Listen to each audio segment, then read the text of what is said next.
Hi all, welcome to ഹൈംസ് academy. നമ്മളുടെ set എക്സാമുമായിട്ട് ബന്ധപ്പെട്ട് നമ്മൾ അറിഞ്ഞിരിക്കേണ്ട, നമ്മൾ പ്രാധാന്യം കൊടുത്ത് പഠിക്കേണ്ട ഇമ്പോർട്ടൻ്റ് ആയിട്ടുള്ള കുറച്ച് കറണ്ട് അഫെയർ സെക്ഷൻസ് ആണ് നമ്മൾ ഈ ഒരു വീഡിയോയിൽ ഡിസ്കസ് ചെയ്യുന്നത്. അടുത്ത വരുന്ന ആഴ്ചകളിലൊക്കെ നമ്മൾ കറണ്ട് അഫെയറുമായിട്ട് ബന്ധപ്പെട്ട് കൂടുതൽ ഏരിയാസ് ഡിസ്കസ് ചെയ്യുന്നതായിരിക്കും. അതുപോലെ തന്നെ നിങ്ങൾക്ക് ആർക്കെങ്കിലും ഏതെങ്കിലും ഒരു പെർട്ടിക്കുലർ ഏരിയയിൽ കൂടുതലായിട്ട് കോൺസെൻട്രേറ്റ് ചെയ്യണം, ഏതെങ്കിലും ഏരിയ അറിയത്തില്ലാത്തതുണ്ട്, തന്നെ അല്ലെങ്കിൽ ഒരു ഫൈനൽ റിവിഷൻ ആവശ്യമുണ്ട് എന്നൊക്കെ ഉണ്ടെങ്കിൽ തീർച്ചയായിട്ടും നമ്മളെ കോൺടാക്ട് ചെയ്യാം. ആ രീതിയിലുള്ള ക്ലാസ്സുകൾ നമ്മൾ പ്രൊവൈഡ് ചെയ്യുന്നതായിരിക്കും. അത് വളരെ ചെറിയൊരു എമൗണ്ട് മാത്രം, ഒരു 100 രൂപയ്ക്ക് നമുക്ക് എന്ത് കിട്ടുമെന്ന് വെച്ചാൽ ഹൈംസ് അക്കാഡമിയിൽ ഒരു ക്ലാസ് നിങ്ങൾക്ക് കിട്ടും എന്നുള്ളതാണ് എൻ്റെ പ്രത്യേകത. അപ്പോൾ തീർച്ചയായിട്ടും അങ്ങനെ എന്തെങ്കിലും നിങ്ങൾക്ക് ആവശ്യങ്ങളുണ്ടെങ്കിൽ തീർച്ചയായിട്ടും ഹൈംസ് അക്കാഡമിയെ കോൺടാക്ട് ചെയ്യാനായിട്ട് പറ്റും. അപ്പോൾ നമുക്ക് ഫസ്റ്റ് വൺ നോക്കാം. What is the rank of India in Global Peace Index 2026? Global Peace Index 2026 ഇന്ത്യയുടെ റാങ്ക് 127 ആണ്. ഓർത്തുവെക്കുക, ഇന്ത്യയുടെ റാങ്ക് 127 ആണ്. ഇത് റിലീസ് ചെയ്യുന്നത് IEP, അതായത് institute four economics and piece എന്ന് പറയുന്ന ഒരു സംഘടനയാണ് ഗ്ലോബൽ പീസ് ഇൻഡെക്സ് 2026 റിലീസ് ചെയ്തിരിക്കുന്നത്. അപ്പോൾ ഇതിനനുസരിച്ച് ഏറ്റവും ടോപ്പിൽ വന്നിരിക്കുന്ന രാജ്യങ്ങൾ ഏതാണ്? Iceland, New Zealand, then Switzerland. അപ്പോൾ ഏറ്റവും ടോപ്പിൽ Iceland, then second position New Zealand, then third position Switzerland. ഏറ്റവും ലാസ്റ്റ് റഷ്യയാണ്, 163ാമത്തെ റാങ്ക്. ഇന്ത്യയുടെ റാങ്ക് കഴിഞ്ഞ വർഷം 115 ആയിരുന്നു, ഇപ്പോൾ എത്രയായി? 127 ആയി. നമ്മുടെ തൊട്ടുള്ള അയൽവക്ക രാജ്യങ്ങളൊക്കെ നോക്കുകയാണെങ്കിൽ ഭൂട്ടാൻ 16, പാകിസ്ഥാൻ 152, ശ്രീലങ്ക 67, നേപ്പാൾ 111. ഇനി എന്തിൻ്റെ അടിസ്ഥാനത്തിലാണ് ശരിക്കും ഈ ഒരു ഗ്ലോബൽ പീസ് ഇൻഡെക്സിൽ രാജ്യങ്ങളെ റാങ്ക് ചെയ്യുന്നത്? അതായത് ഓരോ രാജ്യത്തുമുള്ള സൊസൈറ്റിയൽ സേഫ്റ്റി, അവിടുത്തെ സെക്യൂരിറ്റി, നമ്മളുടെ രാജ്യത്തുള്ള ഡൊമസ്റ്റിക് ആൻഡ് ഇന്റർനാഷണൽ കോൺഫ്ലിക്ട്സുകൾ, ദെൻ മിലിറ്ററൈസേഷൻ, ഇതിൻ്റെയൊക്കെ ബേസിൽ ഇത് സമാധാനപരമാണോ, നമ്മളുടെ രാജ്യം സമാധാനപരമാണോ എന്ന് നോക്കിയിട്ടാണ് ഈ ഒരു റാങ്ക് നിർണ്ണയിക്കുന്നത്. അപ്പോൾ ഏറ്റവും സമാധാനമുള്ള രാജ്യം ഐസ്ലൻഡ്, ദെൻ ന്യൂസിലൻഡ്, സ്വിറ്റ്സർലൻഡ്. നമ്മളുടെ ഇന്ത്യ 127ാമത്തെ റാങ്കിലാണ് നിൽക്കുന്നത്. നെക്സ്റ്റ് നമ്മൾ നോക്കേണ്ടത് 2026 ഫ്രഞ്ച് ഓപ്പൺ മെൻ. ഓർത്തുവെക്കുക, men single title 2026 French open men single title കിട്ടിയിരിക്കുന്ന ആർക്കാണ്? അലക്സാണ്ടർ. കൃത്യമായിട്ട് ഓർത്ത് വെക്കുക, Alexander. Men's single title at 2026 French open അലക്സാണ്ടറിന്. ഓക്കെ, അപ്പോൾ ടെന്നീസിൽ ഫ്രഞ്ച് ഓപ്പൺ മെൻ ടൈറ്റിൽ നമ്മൾ പറഞ്ഞു, ആർക്കാണ്? അത് അലക്സാണ്ടറിന്. വുമൺസ് സിംഗിൾ ടൈറ്റിൽ കിട്ടിയിരിക്കുന്നത്, ഓർത്തുവെക്കുക, മെൻ സിംഗിൾ ടൈറ്റിൽ കിട്ടിയിരിക്കുന്നത് അലക്സാണ്ടറും, വുമൺസ് സിംഗിൾ ടൈറ്റിൽ കിട്ടിയിരിക്കുന്നത് ഫ്രഞ്ച് ഓപ്പണിൽ മിറ ആൻഡ്രിവയാണ്, റഷ്യക്കാരിയാണ്. ഓർത്തുവെക്കുക, ഫ്രഞ്ച് ഓപ്പൺ അലക്സാണ്ടർ, മിറ. ഫ്രഞ്ച് ഓപ്പണിൽ ഓർത്തുവെക്കാൻ 2 പേരാണ്, അലക്സാണ്ടറും മിറയും. അലക്സാണ്ടർ ഉണ്ട്, മിറ ആൻഡ്രിവ. അപ്പോൾ ഓർത്തുവെക്കുക, മിറ ആൻഡ്രിവയും അലക്സാണ്ടറും. അപ്പോൾ ഈ 2 പേരെ ഓർത്തുവെക്കണം. French open Mira Alexander, Mira Alexander. Next, world's first nuclear process heat based hydrogen production facility is located at which place? കൃത്യമായിട്ടൊന്ന് ഓർത്തു വെക്കാം. അത് ലോകത്തിൽ വേറെ എവിടെയും പോയി തപ്പണ്ട, നമ്മളുടെ തമിഴ്നാട്ടിലെ കൽപ്പാക്കത്തിലുള്ള Indira Gandhi centre for atomic research ആണ്. ഒന്ന് ഓർത്തു വെക്കണം, ലോകത്തിലെ തന്നെ ആദ്യത്തെ ന്യൂക്ലിയർ പ്രോസസ് ഹീറ്റ് ബേസ് ചെയ്തിട്ട് ഹൈഡ്രജൻ ഉൽപ്പാദിപ്പിക്കുന്ന കേന്ദ്രം എവിടെയാണെന്ന് ചോദിച്ചാൽ നമ്മൾ വേറെ ഒരിടത്തും പോയി നോക്കരുത്, അത് നമ്മളുടെ ഇന്ത്യയിലെ തമിഴ്നാട്ടിലെ കൽപ്പാക്കത്തിലാണ്. ഓർത്തു വെക്കുക, ഇന്ത്യയിലെ തമിഴ്നാട്ടിലെ കൽപ്പാക്കം. അപ്പോൾ ഇവിടെ ശരിക്കും കോപ്പറും ക്ലോറിനും കൂടെ അതിലൊരു തെർമോകോപ്പിക്കൽ സൈക്കിൾ യൂസ് ചെയ്തിട്ടാണ് ഇവിടെ എന്ത് ചെയ്യുന്നത്? നമ്മൾ ഹൈഡ്രജൻ പ്രൊഡ്യൂസ് ചെയ്യുന്നത്. അപ്പോൾ ഇവിടെ ഇലക്ട്രിസിറ്റിക്ക് പകരം ഫാസ്റ്റ് ബ്രീഡർ ടെക്സ്റ്റ് റിയാക്ടറിൽ നിന്ന് ഉൽപ്പാദിപ്പിക്കുന്ന ന്യൂക്ലിയറിന്റെ ഹീറ്റ് ഉപയോഗിച്ചിട്ടാണ് ഹൈഡ്രജൻ പ്രൊഡ്യൂസ് ചെയ്യുന്നത്. ദെൻ ഇവിടെ നമ്മൾ പ്രൊഡ്യൂസ് ചെയ്യുന്ന ഹൈഡ്രജൻ പിങ്ക് ഹൈഡ്രജൻ എന്നാണ് വിളിക്കുന്നത്. ദെൻ കാരണം ഈ ന്യൂക്ലിയർ ഊർജ്ജം ഉപയോഗിച്ച് ഇത് നിർമ്മിക്കുന്നത് കൊണ്ട് ദെൻ ഈ വികസിപ്പിച്ചെടുത്തിരിക്കുന്നത് മുംബൈയിലെ ബാർക്ക്, അതായത് ഭാഭ ആറ്റോമിക് റിസർച്ച് സെന്റർ ആണെന്ന് നമ്മൾ ഓർത്തു വെക്കാം. അപ്പം കൂടുതൽ ന്യൂക്ലിയർ ഇന്ധനം ഉൽപ്പാദിപ്പിക്കുന്നതിനായിട്ട് നമ്മൾ ഫാസ്റ്റ് ന്യൂട്രോണുകളെ ഉപയോഗിക്കുന്ന ഒരുതരം ആണവ റിയാക്ടറുകളാണ് ഇവിടെ ഉള്ളത്. അപ്പോൾ കൃത്യമായിട്ടൊന്ന് ഓർത്തു വെക്കാം, എന്താണ് ലോകത്തിലെ തന്നെ ആദ്യത്തെ ന്യൂക്ലിയർ പ്രോസസ് ഹീറ്റ് ബേസ്ഡ് ആയിട്ടുള്ള ഹൈഡ്രജൻ ഉൽപാദന കേന്ദ്രം നമ്മളുടെ സ്വന്തം ഇന്ത്യയുടെ തമിഴ്നാട്ടിലെ കൽപ്പാക്കത്തിലാണെന്നുള്ള കാര്യം ഓർത്തു വെക്കാം. Next, what is the rank of India in the QS world future skill index 2027? അത് ശരിക്കും ഇന്ത്യയുടെ റാങ്ക് 13ാമത്തെ റാങ്കാണ്. ഒത്തിരി മോശമില്ലാത്ത റാങ്ക് തന്നെ ഫ്യൂച്ചർ സ്കിൽ ഇൻഡെക്സിൽ, വേൾഡ് ഫ്യൂച്ചർ സ്കിൽ ഇൻഡെക്സിൽ ഇന്ത്യക്കുണ്ട് 13ാമത്തെ റാങ്ക് ഉണ്ട്. ഓവറോൾ സ്കോർ എടുക്കുമ്പോൾ 89.4 ഉണ്ട് ഇന്ത്യക്ക്. ദെൻ ഇതിൽ ഏറ്റവും ടോപ്പിൽ വന്നിരിക്കുന്നത് USA, second Australia, 3 UK. Then ഇതിൽ നമ്മൾ 13ാമത്തെ റാങ്ക് എന്ന് പറയുമ്പോൾ അത്ര മോശമല്ലാത്ത റാങ്ക് തന്നെ വേൾഡ് ഫ്യൂച്ചർ സ്കിൽ ഇൻഡെക്സിൽ ഇന്ത്യക്കുണ്ട്. ദെൻ ഇനി അതേ സമയത്ത് തന്നെ ഇന്ത്യയുടെ എക്കണോമിക് കപ്പാസിറ്റി, അതായത് വേൾഡ് ഫ്യൂച്ചർ സ്കിൽ ഇൻഡെക്സിന്റെ അകത്ത് എക്കണോമിക് കപ്പാസിറ്റി നോക്കുമ്പോൾ ഇന്ത്യക്ക് റാങ്ക് ഫസ്റ്റാ. ഫ്യൂച്ചർ ഓഫ് വർക്ക് നോക്കുമ്പോൾ 5ാമത്തെ റാങ്കും ഉണ്ട്. അപ്പോൾ ഓർത്തു വെക്കുക, വേൾഡ് ഫ്യൂച്ചർ സ്കിൽ ഇൻഡെക്സിൽ ഇന്ത്യയുടെ റാങ്ക് എത്രയാണ്? 13ാമത്തെ റാങ്ക്. അപ്പോൾ ഇതിന് മുന്നേ നമ്മൾ റാങ്ക് പറഞ്ഞിരുന്നു, ഗ്ലോബൽ പീസ് ഇൻഡെക്സിൽ ഇന്ത്യ ഒത്തിരി ബാക്കിലാണ്, 127ാമത്തെ റാങ്ക് മാത്രമേ ഉള്ളൂ. നെക്സ്റ്റ് വളരെ ഇമ്പോർട്ടൻ്റ് ആയിട്ടൊരു അപ്പോയിൻമെൻ്റ് ആണ്. ശരിക്കും അപ്പോയിൻമെൻറ്റുകൾ എന്ന് പറയുന്നതും സ്പോർട്സിലുള്ള പ്രൈസുകൾ, ദെൻ അവാർഡുകൾ, നമ്മളുടെ സിനിമ മേഖലകൾ, ഇതെല്ലാം നമ്മളുടെ ചോദ്യങ്ങളുടെ ഭാഗമാണ് ശരിക്കും. അപ്പോൾ അതുപോലെ തന്നെ ഓർത്ത് വെക്കേണ്ട വളരെ ഇമ്പോർട്ടൻ്റ് ആയിട്ടുള്ള ഒരു ക്വസ്റ്റൻ ആണ്, who has been reappointed as the solicitor general of India for the further 3-year term in 2026 എന്നാണ്. സോളിസിറ്റർ ജനറൽ ഓഫ് ഇന്ത്യ ആയിട്ട് റീഅപ്പോയിന്റ് ചെയ്യപ്പെട്ട വ്യക്തി, അടുത്ത 3 വർഷത്തേക്കും കൂടെ റീഅപ്പോയിന്റ് ചെയ്യപ്പെട്ട 2026 റീഅപ്പോയിന്റ്മെന്റ് ചെയ്യപ്പെട്ട വ്യക്തി ആരാണ്? അത് തുഷാർ മേത്തയാണ്. ഓർത്തു വെക്കുക, തുഷാർ മേത്ത. ഇനി എന്താണ് ഈ സോളിസിറ്റർ ജനറൽ എന്ന് പറയുന്നത്? നമ്മളുടെ ഇന്ത്യനെ എടുത്തു കഴിഞ്ഞാൽ ഇന്ത്യയിലെ second highest law officer of India എന്ന പദവി അതേതാണ്? സോളിസിറ്റർ ജനറൽ ഓഫ് ഇന്ത്യ ആണ്. ഏറ്റവും ടോപ്പിൽ വരുന്ന അറ്റോർണി ജനറൽ ഓഫ് ഇന്ത്യ ആണ്. അതാണ് ഏറ്റവും highest law officer of India. അത് ശരിക്കും നമ്മളുടെ ആർട്ടിക്കിൾ 76 പ്രകാരമാണ് ആ ഒരു അപ്പോയിന്റ്മെന്റ് വരുന്നത്. അപ്പോയിന്റ് ചെയ്യുന്നത് ഇന്ത്യൻ പ്രസിഡന്റ് ആണ്. നിലവിൽ നമ്മുടെ കറന്റ് അറ്റോർണി ജനറൽ എന്ന് പറയുന്നത് ആർ വെങ്കിട്ടരാമണിയാണ്.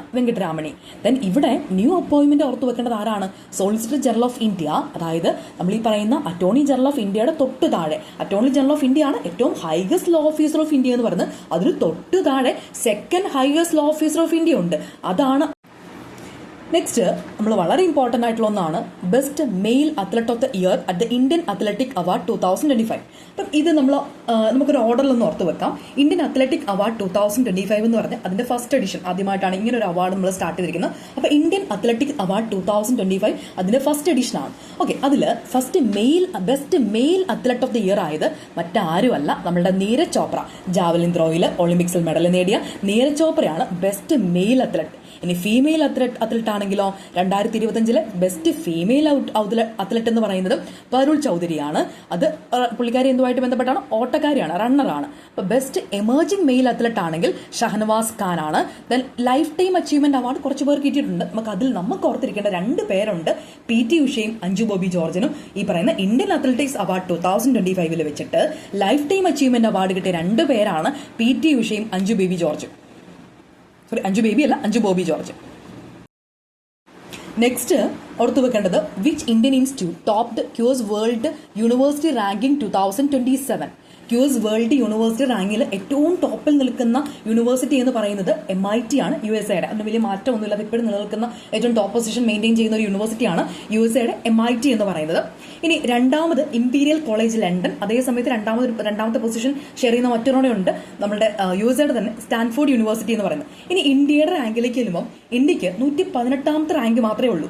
ക്യൂസ് വേൾഡ് യൂണിവേഴ്സിറ്റി റാങ്കിൽ ഇന്ത്യയുടെ ഒരു യൂണിവേഴ്സിറ്റി ഇടം പിടിച്ചിരിക്കുന്ന 118ാമതാണ്. അത് ഏറ്റവും ബെസ്റ്റ് ഏതാണെന്നറിയോ? IIT ഡൽഹി. തൊട്ടു പുറകിലായിട്ട് 134ാമത്തെ റാങ്കുമായിട്ട് IIT ബോംബെ ഉണ്ട്. ഓക്കെ, അപ്പോൾ ഇത് കൃത്യമായിട്ടൊന്ന് ഓർത്ത് വെക്കാം. ക്യൂസ് വേൾഡ് യൂണിവേഴ്സിറ്റി റാങ്കിങ്ങിൽ ഏറ്റവും ടോപ്പിൽ നിൽക്കുന്ന USA-യുടെ MIT ആണ്. ദെൻ തൊട്ടു പുറകിലായിട്ട് ഇംപീരിയൽ കോളേജ് ലണ്ടനും സ്റ്റാൻഫോർഡ് യൂണിവേഴ്സിറ്റി USA-യും ഉണ്ട്. ഇന്ത്യയുടെ റാങ്കിൽ നിൽക്കുന്നത് ഏതൊക്കെയാണെന്ന് വെച്ചാൽ IIT ഡൽഹിയാണ് ഏറ്റവും മുന്നിൽ നിൽക്കുന്നത്. അതിന് 118ാമത്തെ റാങ്ക് മാത്രമേ ഉള്ളൂ. IIT ബോംബെ 134ാമത്തെ റാങ്കുമായിട്ട് തൊട്ട് ബാക്കിലും ഉണ്ട്. നെക്സ്റ്റ് വളരെ ഇമ്പോർട്ടൻ്റ് ആയിട്ടുള്ള ഒന്നാണ് Indian teenagers one earth prize 2026 for developing which innovation. നമ്മൾ കൃത്യമായിട്ട് ഓർത്ത് വെക്കാം, ഇന്ത്യയിൽ നിന്ന് ആദ്യമായിട്ടാണ് ഈ ഒരു എർത്ത് പ്രൈസ് എന്ന് പറയുന്ന ഒരു പുരസ്കാരം കിട്ടുന്നത്. അത് 3 കൗമാരക്കാരായിട്ടുള്ള കുട്ടികൾ. ആരൊക്കെയാണെന്നറിയോ?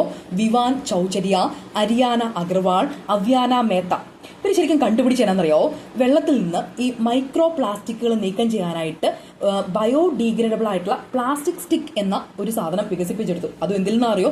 ഈ പുളിങ്കുരുവില്ലേ, പുളിങ്കുരുവിന്റെ പുളിപ്പൊടിയിൽ നിന്നാണ് എടുത്തിരിക്കുന്നത്. അപ്പോൾ കൃത്യമായിട്ട് ഓർത്ത് വെക്കുക, എർത്ത് പ്രൈസ് 2026 ആദ്യമായിട്ടാണ് ഇന്ത്യക്കാർക്ക് കിട്ടിയിരിക്കുന്നത് വിവാൻ ചൗചരിയും അരിയാനയും അവ്യാനയും. വിവാൻ, അരിയാന, അവ്യാന ഈ 3 കുട്ടികളാണ്. അതിനകത്ത് അവർ കണ്ടെത്തിയ സാധനം അറിയോ? Plastic stick. അതായത് വെള്ളത്തിൽ നിന്ന് മൈക്രോ പ്ലാസ്റ്റിക്കുകളെ നീക്കുക. അതാണ് ശരിക്കും മെയിൻ ആയിട്ടുള്ളത്. ഇനി നമുക്ക് ഇവിടുന്ന് വേണമെങ്കിൽ 2-3 കാര്യങ്ങളോട് ഓർത്ത് വെക്കാം. ഈ പറഞ്ഞ എർത്ത് പ്രൈസ് എന്നാ സ്റ്റാർട്ട് ചെയ്തത്? 2010 ഇത് സ്റ്റാർട്ട് ചെയ്യുന്ന ഓർത്ത് വെക്കാം. 2010 ഇത് സ്റ്റാർട്ട് ചെയ്യുന്നത്. ദെൻ $1 lakh ആണ് ഇതിന്റെ സമ്മാന തുക എന്ന് പറയുന്നത്. നെക്സ്റ്റ് നമ്മൾ ഓർത്ത് വെക്കേണ്ടത് which country hosted 52nd G7 summit 2026. G7 സബ്മിറ്റിന്റെ 52ാമത്തെ പതിപ്പായിരുന്നു. ദെൻ ഇത് നടന്നത് ഫ്രാൻസിലെ ഏവിയനിൽ വെച്ചിട്ടാണ്. ദെൻ ഇതിനൊരു തീമും കൂടെ ഓർത്ത് വെക്കാം, foreign new partnership and rebuilding international solidarity എന്നുള്ളതായിരുന്നു.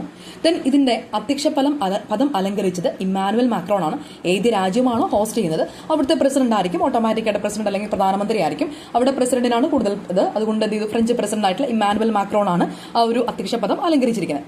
ദെൻ ഇത് ഇവിടുത്തെ ഒരു പ്രധാന ഒരു കാര്യം നമ്മൾ ഓർത്തു വെക്കേണ്ടത്, ശരിക്കും നമ്മളുടെ ക്രിട്ടിക്കൽ മിനറൽ സപ്ലൈ ചെയിനുമായിട്ട് ബന്ധപ്പെട്ടും അതുപോലെ safer digital space for children, ഈ രണ്ട് കാര്യങ്ങളുമായിട്ട് ബന്ധപ്പെട്ടുള്ള ഒരു ചർച്ച അല്ലെങ്കിൽ അതുമായിട്ട് ബന്ധപ്പെട്ട ഡിസ്കഷൻ ഈ പറഞ്ഞ G7 സഭയിൽ നടന്നിരുന്നു എന്ന് ഓർത്ത് വെക്കാം.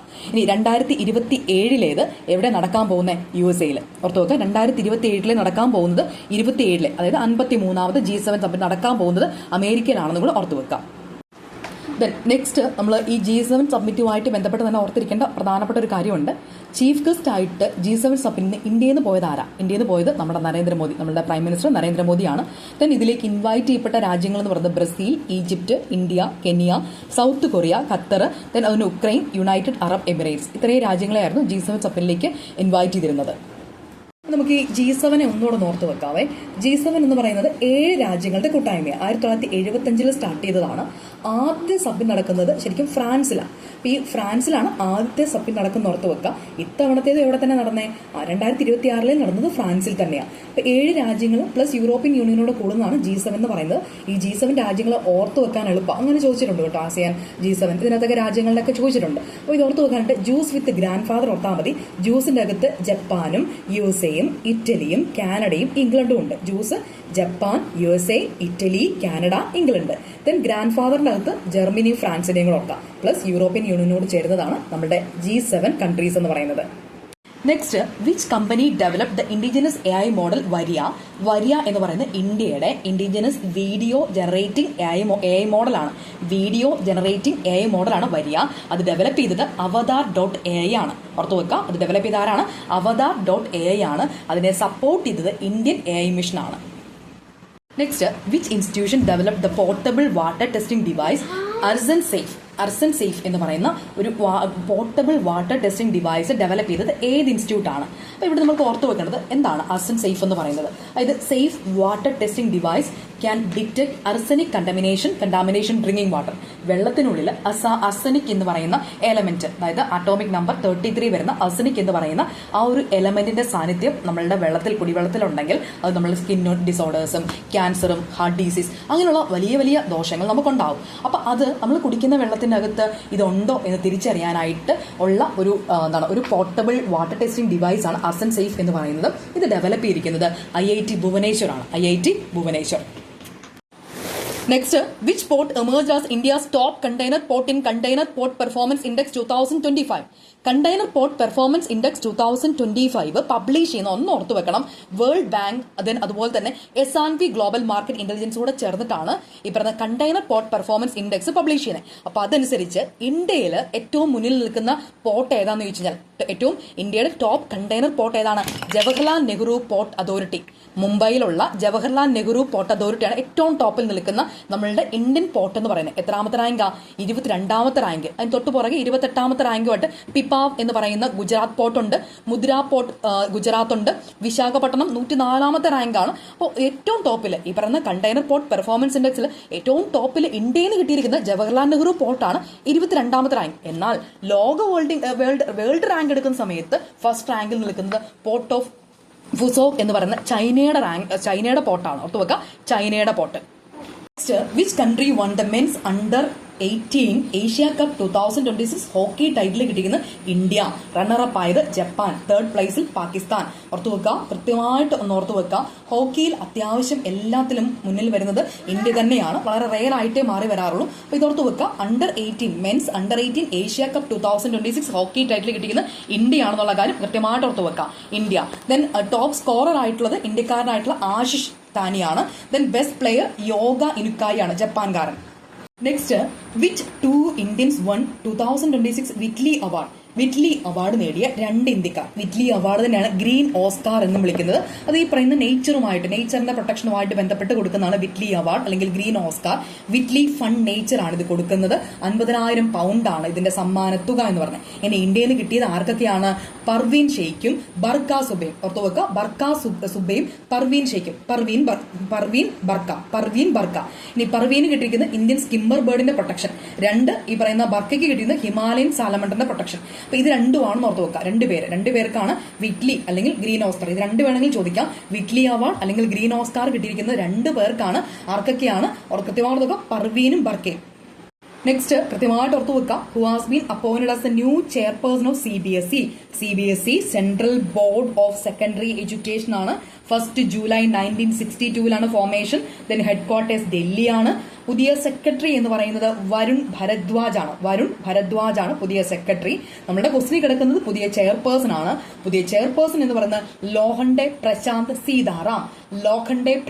സീതാറാം. ഓർത്തുവെക്കുക, CBSEയുടെ പുതിയ ചെയർപേഴ്സൺ ആരാണ്? ലോഖണ്ഡെ. CBSEയുടെ ചെയർപേഴ്സൺ ലോഖണ്ഡെ, പുതിയ സെക്രട്ടറി വരുണും അതുപോലെ തന്നെ ലോഖണ്ഡെ. CBSEയിലെ 2 കുട്ടികൾ പുതിയതായിട്ട് ജോയിൻ ചെയ്യുന്ന ഓർത്ത് നോക്കാം. വരുണും ലോഖണ്ഡെയും CBSEയിൽ പോയി. CBSEയിൽ പോയിരിക്കുന്ന ഇപ്പൊ ആരൊക്കെയാണ്? വരുൺ അല്ലെ, നമ്മളിപ്പോ ദൃശ്യത്തിൽ വരുണൊക്കെ ഓർത്തത്. വരുണും ലോഖണ്ഡെയും CBSEയിൽ ചേർന്നു ഓർത്ത് വെക്കാം. Next, how many countries are hosting FIFA world cup 2026? FIFA world cup സാധാരണ ഒരു രാജ്യമാണ് ഹോസ്റ്റ് ചെയ്യുന്നത്. പക്ഷെ ഇത്തവണ പ്രത്യേകതയുണ്ട്. 3 രാജ്യങ്ങൾ കൂടിയിട്ടാണ് ഹോസ്റ്റ് ചെയ്തിരിക്കുന്നത്. യുണൈറ്റഡ് സ്റ്റേറ്റ്സും കാനഡയും മെക്സിക്കോയും. ഈ 3 രാജ്യങ്ങളാണ് ഇതിന്റെ ഹോസ്റ്റ് കൺട്രീസ് എന്ന് പറയുന്നത്. ഇനി ഇതിന് മാസ്കോട്ടിലും വ്യത്യാസമുണ്ട്. അപ്പം കാനഡയെ സംബന്ധിച്ചോളം കാനഡനെ റെപ്രസെന്റ് മേപ്പിൾ എന്ന് പറയുന്ന ഒരു മാസ്കോട്ടായിരുന്നു. ദെൻ മെക്സിക്കോയെ റെപ്രസെന്റ് സായു ജാഗർ എന്ന് പറയുന്ന ആനിമലിനെ റെപ്രസെന്റ് ഉണ്ട്.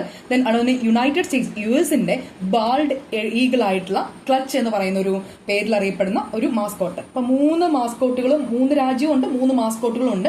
കാനഡയുടെ മാപ്പിൾ, ദെൻ മെക്സിക്കോയുടെ സായു, ദെൻ അതുപോലെ യുണൈറ്റഡ് സ്റ്റേറ്റ്സിന്റെ ക്ലച്ച്. ഇത് 3 ഓർത്തു വെക്കാം.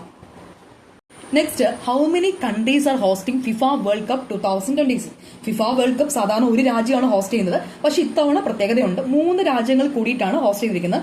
യുണൈറ്റഡ് സ്റ്റേറ്റ്സും കാനഡയും മെക്സിക്കോയും. ഈ 3 രാജ്യങ്ങളാണ് ഇതിന്റെ ഹോസ്റ്റ് കൺട്രീസ് എന്ന് പറയുന്നത്. ഇനി ഇതിന് മാസ്കോട്ടിലും വ്യത്യാസമുണ്ട്. അപ്പം കാനഡയെ സംബന്ധിച്ചോളം കാനഡനെ റെപ്രസെന്റ് മേപ്പിൾ എന്ന് പറയുന്ന ഒരു മാസ്കോട്ടായിരുന്നു. ദെൻ മെക്സിക്കോയെ റെപ്രസെന്റ് സായു ജാഗർ എന്ന് പറയുന്ന ആനിമലിനെ റെപ്രസെന്റ് ഉണ്ട്. ദെൻ അതുപോലെ യുണൈറ്റഡ് സ്റ്റേറ്റ്സ് US-ന്റെ ബാൾഡ് ഈഗിൾ ആയിട്ടുള്ള ക്ലച്ച് എന്ന് പറയുന്ന ഒരു പേരിൽ അറിയപ്പെടുന്ന ഒരു മാസ്കോട്ട്. അപ്പൊ 3 മാസ്കോട്ടുകളും 3 രാജ്യവും ഉണ്ട്, 3 മാസ്കോട്ടുകളും ഉണ്ട്. കാനഡയുടെ മാപ്പിൾ, ദെൻ മെക്സിക്കോയുടെ സായു, ദെൻ അതുപോലെ യുണൈറ്റഡ് സ്റ്റേറ്റ്സിന്റെ ക്ലച്ച്. ഇത് 3 ഓർത്തു വെക്കാം. Next, when is international yoga day celebrated every year? എല്ലാ വർഷവും ഇന്റർനാഷണൽ യോഗ ഡേ എന്നാണ് നമ്മൾ സെലിബ്രേറ്റ് ചെയ്യുന്നത്. അത് നമുക്ക് കൃത്യമായിട്ട് അറിയാം. നമ്മൾ സ്കൂളുകളിലൊക്കെ നമ്മൾ കുട്ടികളെ സെലിബ്രേറ്റ് ചെയ്യിപ്പിക്കുന്നതാണ്. 21 ജൂണാണ്. അത് നമുക്കറിയാം. അതുകൊണ്ട് ആ ഒരു ക്വസ്റ്റ്യൻ വരാൻ ഒട്ടും സാധ്യതയില്ല. ഇനി നമുക്ക് വരാൻ സാധ്യതയുള്ളത് ഒന്നെങ്കിൽ അതിന്റെ തീം, അല്ലെങ്കിൽ ഇത്തവണ എവിടെയാണ് ഇന്റർനാഷണൽ യോഗ ഡേയുടെ മെയിൻ ഇവന്റ് നടത്തിയത്. അത് 2 കാര്യങ്ങൾ ഓർത്ത് വെക്കാം. International yoga day 21 ജൂണാണ്. അത് ഡിക്ലെയർ ചെയ്തത്, ഈ ഒരു ഇന്റർനാഷണൽ ഡേ ആയിട്ട് ഡിക്ലെയർ ചെയ്തത് നമ്മുടെ UN ജനറൽ അസംബ്ലിയാണ്. അതിന്റെ ഫസ്റ്റ് എഡിഷൻ സെലിബ്രേറ്റ് ചെയ്തത് 2015 ദെൻ അതിന്റെ ഒരു മെയിൻ ഇവന്റ് ഇത്തവണ നടന്ന എവിടെ വെച്ചാൽ നമ്മുടെ ഇന്ത്യയിലെ കൊൽക്കത്തയിലാണ്. തീം ഓർത്തു വെക്കുക, യോഗ ഫോർ ഹെൽത്തി ഏജിങ്. നല്ല വാർത്തകത്തിന് യോഗ എന്നുള്ളതാണ് പ്രധാനമായിട്ടും international yoga day 2026 theme. Then last one, when is world environment day observed every year? എല്ലാ വർഷവും നമ്മൾ എൻവയോൺമെന്റ് ഡേ എന്നാണ് ആചരിക്കുന്നത്. നമുക്കറിയാം 5 ജൂണാണ്. അത് നമുക്ക് ഡൗട്ടൊന്നുമില്ല. ഇവിടെ നമ്മൾ ഓർത്തു വെക്കേണ്ടത് ഇതിന്റെ തീമാണ് ഓർത്തു വെക്കേണ്ടത്. തീം എന്ന് പറയുന്നത് inspired by nature for climate for our future. Inspired by nature for climate for our future എന്നുള്ളതാണ് പ്രധാനമായിട്ടും വേൾഡ് എൻവയോൺമെന്റ് ഡേയുടെ തീം എന്ന് പറയുന്നത്. ഇനി ഇവിടെ നമ്മൾ പറഞ്ഞു ഇന്റർനാഷണൽ യോഗ ഡേ മെയിനായിട്ടും അതിന്റെ ഇവന്റ് നടന്നത് കൊൽക്കത്തയിലാണെങ്കിൽ വേൾഡ് എൻവയോൺമെന്റ് ഡേ ഹോസ്റ്റ് ചെയ്ത രാജ്യം എന്ന് പറയുന്നത് അസർബൈജാൻ. അതും ഒന്ന് ഓർത്ത് വെക്കണം. ഈ 2 കാര്യങ്ങളാണ് ഇവിടെ ഇമ്പോർട്ടന്റ് ആയിട്ട് ഓർക്കേണ്ടത്.